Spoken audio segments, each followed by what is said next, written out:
Na yi misin ɗinki. Kuma haka. Kin bani tun ɗazu ina ta jiran ki. Hakuri Hafsat.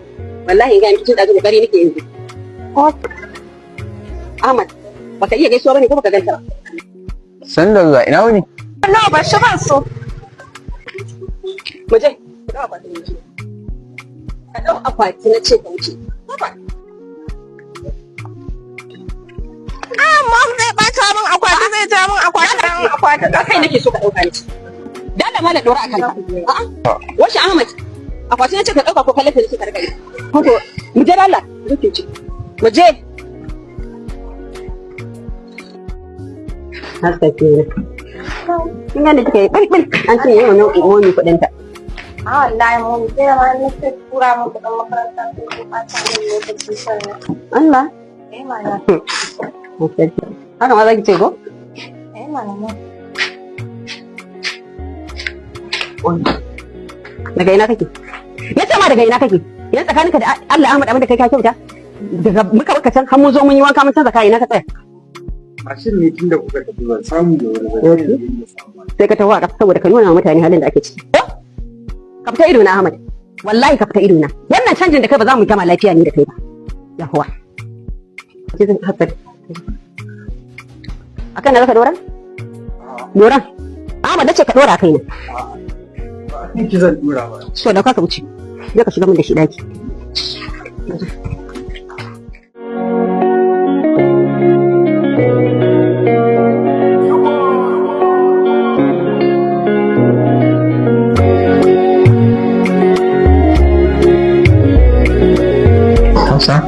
Gana Ahmad. Yauwa, dama tun da kika dawo gidan nan da ta so in samu dawa mu magana. Antin ba ta nan? Ba ta nan. Yauwa.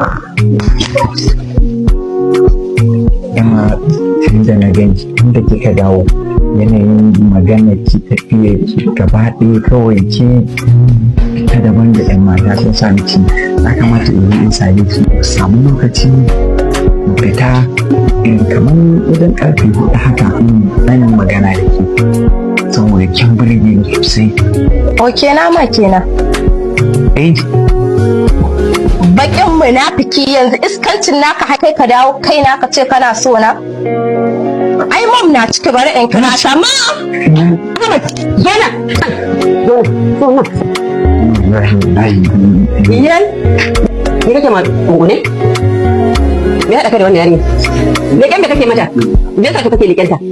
Wai me haɗa ka da ita ne? Leƙen da kake mata? Ahmad, ni za ka yi haka? Ni za ka zalunta Ahmad? Wai dan Allah dan Allah kai menene Allah ya rage? Kake maka wulaƙanta ne. Yanzu nan ni ban maka ba. Ya ta za ka koma za ka lalata? Zan maka aljanu a gidan Ahmad yana nuna na ji hauka. Shiga mu ji. Ke, Hassan, da kwanta ki zo su wafe. Yi sauri mana. Ni dan hajji mutum ka bani bokitin ne. Kai, ina ka samu mai. Ahmad ina ka. Da raka ta za ka yi. Ina raka ta za ka yi. Wallahi za ka dawo da gidan nan. Bari sai ne maka.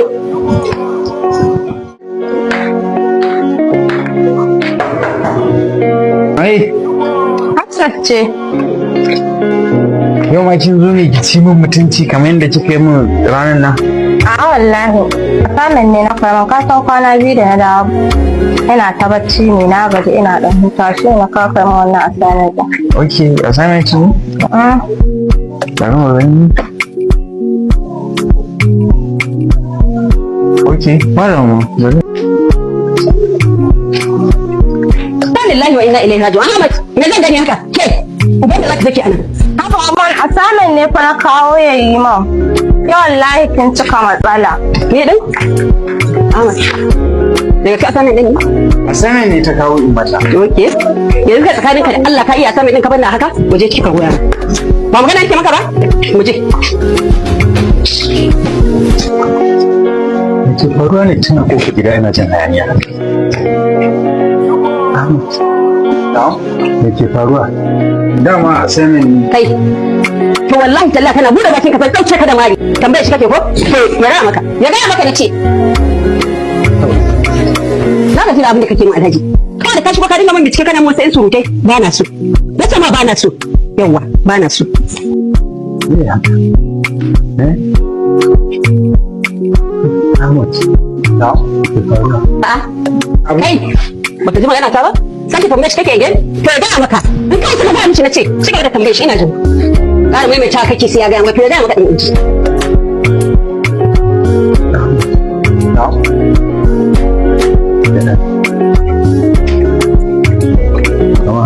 Ya haka.